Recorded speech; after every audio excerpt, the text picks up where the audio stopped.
What's up, everybody? Welcome back to the OG family. Make sure y'all smash that like button, subscribe to my channel only if you want to. But look, my beautiful people, we got this 10 scary last words from prison inmates. Look, hey, look, put in the comments down below if you was about to get executed, what is your last words gonna be? But we're gonna hop straight into this video. At the end of the video, I'll tell y'all what I would say too as well. But look, let's get into this video without further ado. Let's get this joint to like 2,000 likes. Yeah, we can kill that. Y'all been killing it lately. I appreciate y'all. Words. Sometimes inmates take this opportunity to make peace with their actions, while others say a chilling statement that is aimed to shock or upset people. There have been a ton of chilling last words from inmates right before they take their last breaths. So you know what? Let's take a look at this. This is the top 10 scary last words from prison inmates. Starting things off at number 10, we have Robert Elton Harris. He said, "You can be a king or a street sweeper, but everyone dances with the Grim Reaper." He was arrested on July 5th in 1978 when him and his brother hijacked a car with two teenage boys in it. They ordered them to drive to a remote location where the brothers brutally murdered them, and then they used the vehicle as a getaway car when they robbed a San Diego bank. Robert Harris was arrested just 1 hour after the robbery, and he was charged with murder and auto theft, kidnapping, burglary, and bank robbery. One of the arresting officers was the father of one of the murdered boys, but he didn't realize that the victim was his son until later. He wasn't even able to recognize his son's face. That's how violent the murder was. Robert Harris was sentenced to death in 1979. After many appeals, he was finally executed in San Quentin's gas chamber on April 21st, 1992. Moving up this list with George Engel in at number 9. He was an anarchist who didn't like to follow any sort of rule. Just imagine that last case though, like you're investigating the case and then the kids that were murdered are your fucking kids, bro. Like, yes, I would want you to have the death penalty. Or regulations. He was involved with a lot of activism and protests in the Chicago area. A protest bombing took place in Haymarket Square in Chicago that resulted in the death of 7 police officers, 4 civilians, and a lot of other people who were seriously injured. George Engel was actually at home playing cards while this riot broke out, and he was arrested the next day and charged with conspiracy in the bombings. He was convicted and sentenced to hanging, but before he took his last breath, he said, "Hurrah for anarchy. This is the happiest moment of my life." Roger Keith Coleman makes his last statement in at number 8. His case gained nationwide attention and major controversy because he maintained his innocence the whole time during his conviction and even right before he was executed. During his final last word, He looked like a serial killer. He looked like somebody that's out here killing people. Facts. Let me know in the comments down below. Y'all feel that. He said, "An innocent man is going to be murdered tonight. When my innocence is proven, I hope Americans will realize the injustice of the death penalty as all other civilized countries have." He was convicted in Virginia for assaulting and murdering his sister-in-law on the day that he has been laid off from work. After his death, the DNA evidence was reanalyzed, and in January 2006, the governor announced that the testing of the DNA evidence has conclusively proven that he was guilty of the crime. Okay, that's great and all, but why don't you think you should have done 1,000 tests on the DNA before you executed him? It makes no sense. What if the DNA evidence proved that he wasn't guilty? What? They didn't have the capabilities at that time to prove like the DNA. Like that is something kind of recent. So shut up. What would the press conference look like then? Oops, we made a massive mistake and killed an innocent man. My bad. And now at number 7, we have Timothy McVeigh. He infamously said, "I am the master of my fate. I am the captain of my soul." If you guys remember, he was the one behind the Oklahoma City bombing, which killed 168 people and injured over 680 others. This bombing is actually the deadliest act of domestic terrorism in the United States. His execution date was set for June 11, 2001, and he made a request to have it publicly televised, but this motion was denied. He invited a composer to perform classical music on the night of his execution, and he requested to have a Catholic chaplain. He also requested 2 pints of mint chocolate chip ice cream as his last meal. He was executed by lethal injection, and his wait to be executed was way shorter than most inmates waiting on death row. He only spent about 4 years on death row, while most inmates spent spend an average of 15 years. The infamous Jeffrey... Hey, think about that though, bro. You're on death row. The average, like, bro, they killed him 4 years. But look, just think about this. Kill me at 4 years because I got 15 years to just be sitting here thinking about you killing me.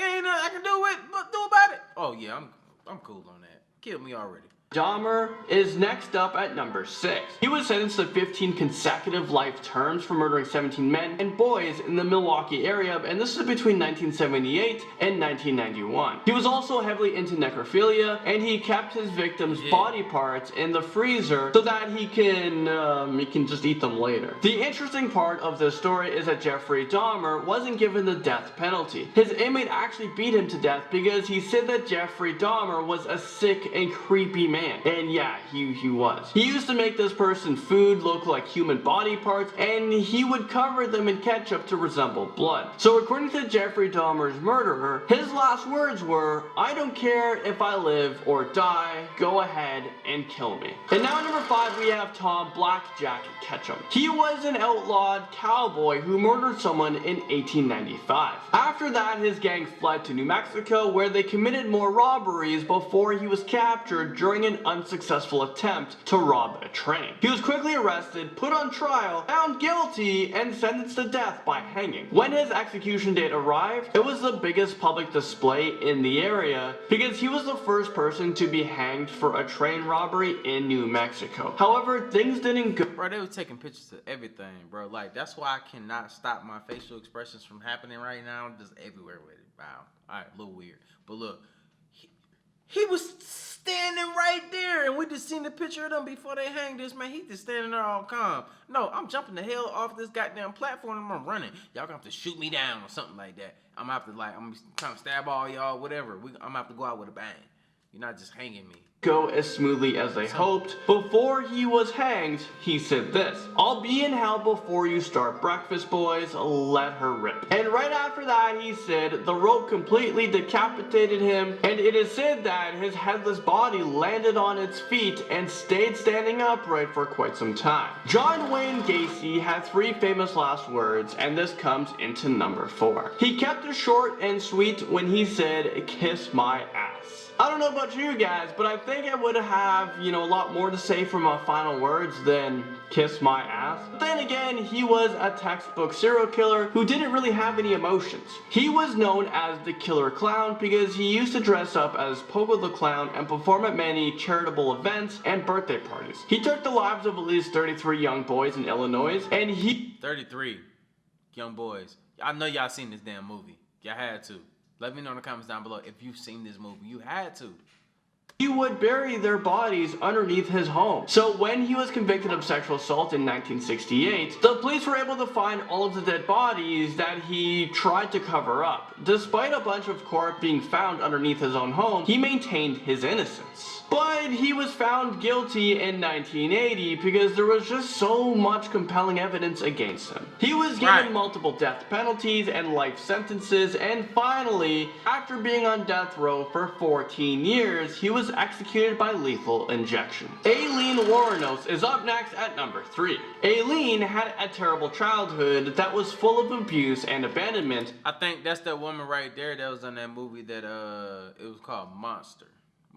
She the one that was killing the men. Crazy.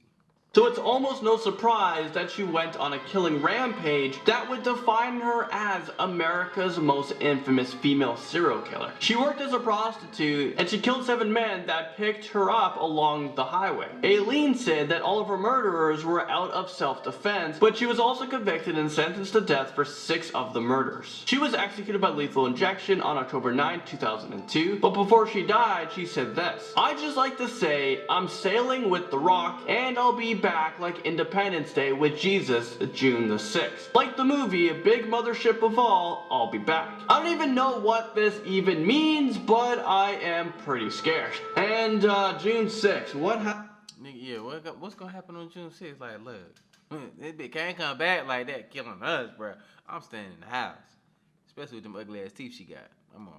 Happens on June 6th. Carl Panzram's last words makes it onto this list at number 2. You probably don't recognize his name, but he is actually known as one of the most sadistic American serial killers of all time. He had more than a dozen aliases, and no one knew anything about what he has done for years until he was captured in November 1928. Before his death, he confessed to killing 21 people and sexually harming 1,000 males. Is this real life right now? And right before he was hanged, he said, "In my lifetime, I have murdered 21 human beings. I have committed thousands of burglaries, robberies, larcenies, arsons, and last but not least, I've committed sodomy on more than 1,000 male human beings." That is just sickening, and for all those reasons, I'm not the least bit sorry for this guy. The Vampire of Dusseldorf falls onto our list at number. He said 1,000.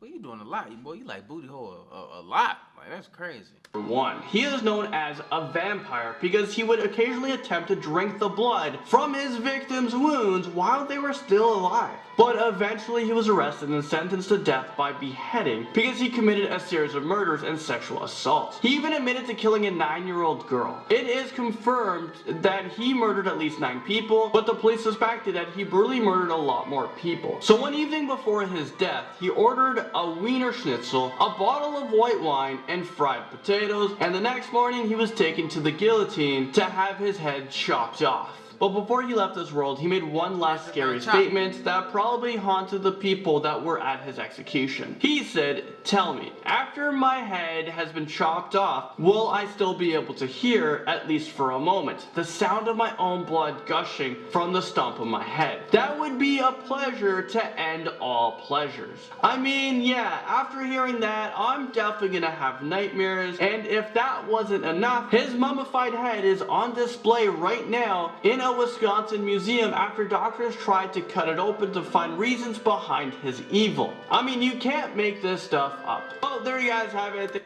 Alright, cool. Look, in the video, that's a little weird, right?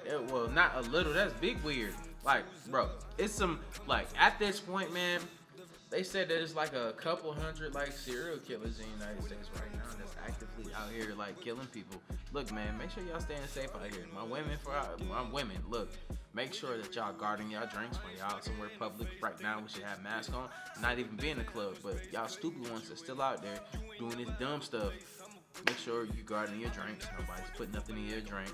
Make sure that you have OC spray that you can spray somebody's eyes, and then they do this shit right here and be crying and shit like, I need some milk. And then the next one is you have a taser gun, and you can do that with the taser gun, and then you'll be okay. You know, hit him with the taser. You do that. Yeah, I gotta describe it to y'all because some of y'all just don't know. But make sure you have those things that can protect you or a knife. It's crazy out here. My guys, protect your drinks too, because your booty hole can get taken. Jeffrey Dahmer was out here doing some crazy stuff to people. He was cutting their heads off and keeping them with him because it just felt good to have a part of your body with them. But look, make sure that y'all out here, man, protecting yourselves, protect others that's around you, and make sure that everybody's informed, man. None of us are exempt from the BS of life. I don't want to go out like that, so I'm cool. You know, stay in the house, do my thing. I get you before you get me. But look, make sure that y'all spread love because there's too much hate in this world. Love you guys. See you in the next video. If y'all don't follow my social media, send it in the description down below. I'll see you in the next video. I love y'all, and I'm out though. Live. She think I'm a flex on her when I roll up. From the toes up. When it comes to my drip, it's different. Get the bricks, flip it. When it comes to my wrist, wicked.